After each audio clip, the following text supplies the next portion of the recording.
Muito bem, vamos agora, tratar de outros temas, relativos então à mediação.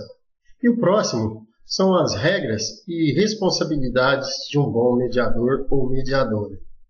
Bem, algumas das regras nós já abordamos, ainda que rapidamente, na apresentação desse vídeo, mas é sempre bom estar enfatizando. A primeira regra é que o mediador ou mediadora valorize igualmente todas as opiniões emitidas. Veja, não cabe ao mediador já ter, digamos, um valor previamente definido e a partir daí, como que deixar de lado as outras opiniões. Ele deve valorizar a manifestação de todos, porque se em algum momento as partes envolvidas perceberem que o mediador, digamos, não tem uma visão adequada em relação ao que ele está falando, ou melhor, não valoriza aquele aspecto que aquela parte ou pessoa considera importante, certamente esse mediador ou mediadora vai cair em descrédito. O outro aspecto, no processo de mediação, a negociação deve ser realizada de modo confidencial. Veja, você, enquanto mediador ou mediadora, vai ouvir uma série de considerações, algumas de cunho pessoal, enfim, logo, aquilo que foi dito no espaço da mediação deve ficar no espaço da mediação, tão somente em contato com o mediador. Mais ninguém. Terceiro aspecto. O mediador não impõe posições. Ele busca gerar o acordo entre as partes. Nós vimos que ele busca facilitar, digamos, o diálogo entre partes, para que essas partes possam entrar em um acordo. Ele não é um juiz que vai dizer, não, deve ser feito isto ou aquilo. Se ele agir assim, ele muitas vezes vai agir como um árbitro, ou um diretor, enfim, logo ele não vai estar realizando mediação. Vai haver uma grande confusão de papéis. Próximo aspecto, em mediações profissionais, as anotações devem ser destruídas, salvo mediante autorização expressa das partes para sua manutenção. Veja, em instituições, governos, empresas, é de suma importância que aquela confidencialidade seja preservada. As anotações logo após a mediação devem ser destruídas para que nenhum lado seja exposto. Próximo aspecto. O mediador irá dirigir ambos os lados em direção a um compromisso. E o que seria esse compromisso? Um acordo em que cada lado dá-se alguma coisa para chegar a uma solução satisfatória. Nós vimos, os estilos de negociação, e o desafio é criar, digamos, esse acordo. E os estilos a serem utilizados, caberá a você verificar qual é aquele que é mais adequado. Bem, dito isso, vamos então para os princípios da mediação. Eu vou lhes apresentar 7 princípios que nós consideramos importantes, e vamos até eles. O primeiro, a participação deve ser voluntária, de boa fé. As pessoas não devem ser obrigadas. Se elas forem obrigadas, elas, de certo modo, já vão ir descrentes daquele processo. Elas devem querer participar do processo. Segundo aspecto, reiterando o que nós dissemos anteriormente, a confidencialidade. Aquilo que foi discutido na mediação deve ficar restrito aos atores do processo de mediação. Então, somente a eles. Um ambiente seguro. Deve ser um local em que as pessoas se sintam confortáveis, seguras, para poder se manifestar. A autodeterminação.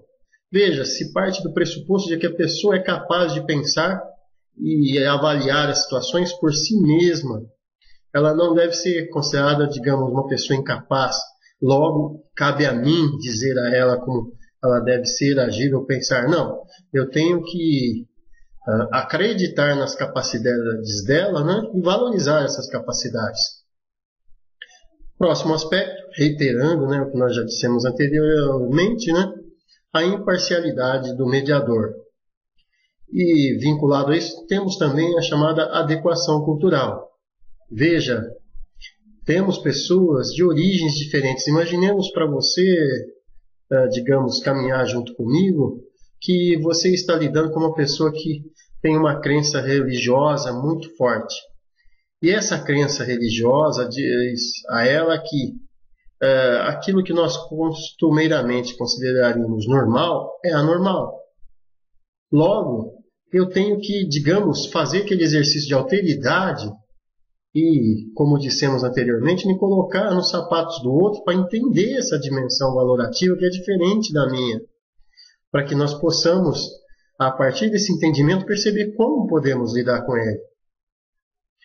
E, por fim, o último aspecto, sem ameaças ou agressões. Se a mediação for imposta a partir de ameaças ou agressões, ou seja, você vai perder o seu emprego, vou diminuir o seu salário, você vai ser demitido, você vai ser expulso ou expulsa da escola, ou você vai obter uma suspensão de 3 ou 5 dias. Meu caro, minha cara, se você agir assim, você não está mediando, você está ameaçando. Logo, as pessoas não vão entender um processo de negociação. Eles vão simplesmente, tão somente, realizar algo com o receio de que sejam punidos. E o processo todo vai ser perdido. Próximo aspecto. E este é de cunho prático. Para tanto, nós separamos ele em várias etapas, para que você possa acompanhar comigo. No processo de mediação, inicialmente, nós temos a chamada apresentação. E o que é isso? É o momento em que as partes estão juntas. E nela se apresentam-se as pessoas, ou seja, todos se apresentam. O mediador explica o seu papel, qual é a função dele, que ele vai facilitar, enfim, o processo.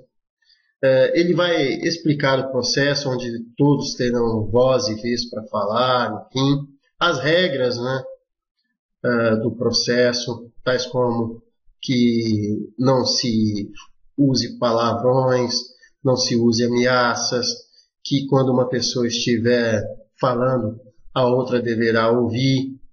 Ele deve explicar que o que for acordado ou falado nessa reunião deverá ser sigiloso, Enfim, tudo isso é importante.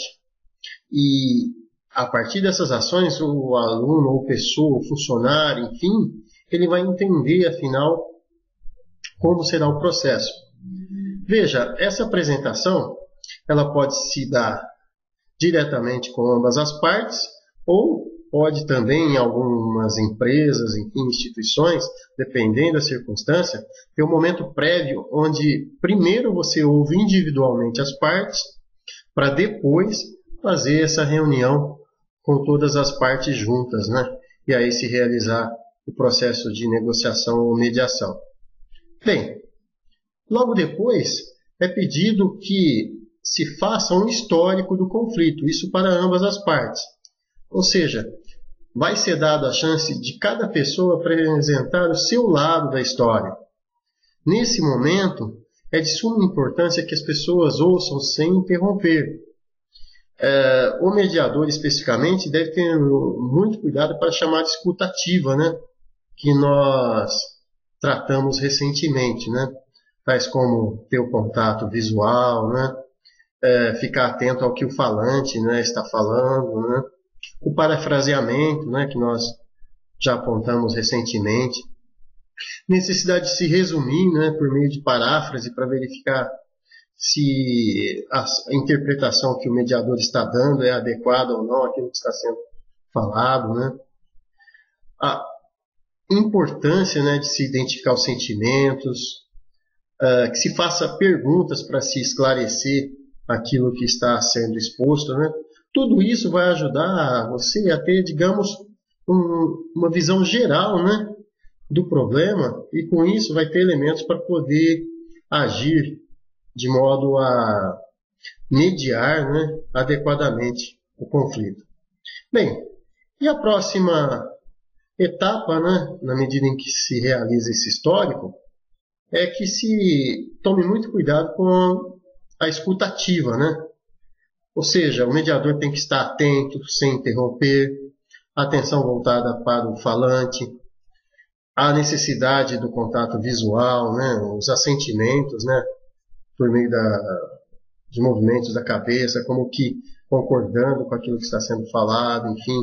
Comentários encorajadores, de modo a mostrar que você está gostando de ouvir aquilo que está sendo dado ou falado, né? Que você quer se informar, né? A respeito daquilo que está sendo falado, né?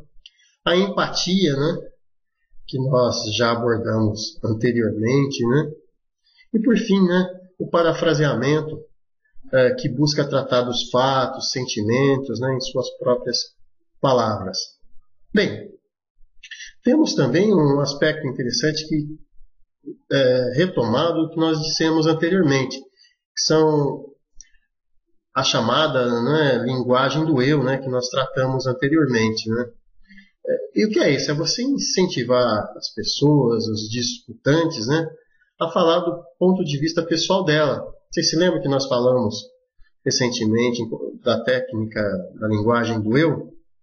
Ou seja, você falar o que você sente, enfim, numa relação de conflituosa.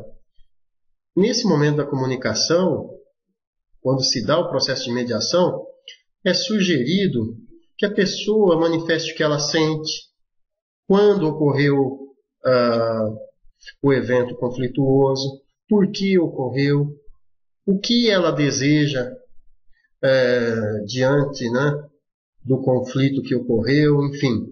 Tudo isso vai ajudar você a ter elementos para agir adequadamente. Bem, dito isso, temos mais um item aqui, não é? Que refere-se à análise dos conflitos por meio de perguntas, não é? Quais são as perguntas que você deve fazer? Qual é o conflito? Quais são as partes envolvidas? Você tem que ter claro isso. Essas perguntas você deve fazer para si mesmo. Quais são as questões subjacentes envolvidas no conflito? Será que é tão somente um elemento X ou existem outros elementos nos bastidores que estão ocasionando isso? Você vai ter que estar muito atento ou atenta para verificar quais são as outras questões que estão envolvidas nesse conflito. Às vezes, o conflito propriamente dito é, digamos, a ponta do iceberg. Podem existir muitos outros elementos que devem ser tratados e cuidados com muita atenção, né, para que o conflito não continue, né? Logo depois você deve também se fazer uma outra pergunta, que é a complexidade do conflito, né? Existe um ponto focal, existem vários níveis que devem ser resolvidos um a um, enfim. Há quanto tempo esse conflito tem acontecido, né? Todos esses elementos devem ser levados em conta por você. São perguntas que você deve fazer para si mesmo, ou para si mesma, né? Após a explanação das pessoas que estão envolvidas no conflito. De modo que você tenha uma visão clara e abrangente, né, do conflito como ele se apresenta. Bem, dito isto, eu convido a ir para o próximo vídeo e nele, né, nós vamos ter as considerações finais sobre as estratégias e ações, né, durante o processo de mediação. Até mais.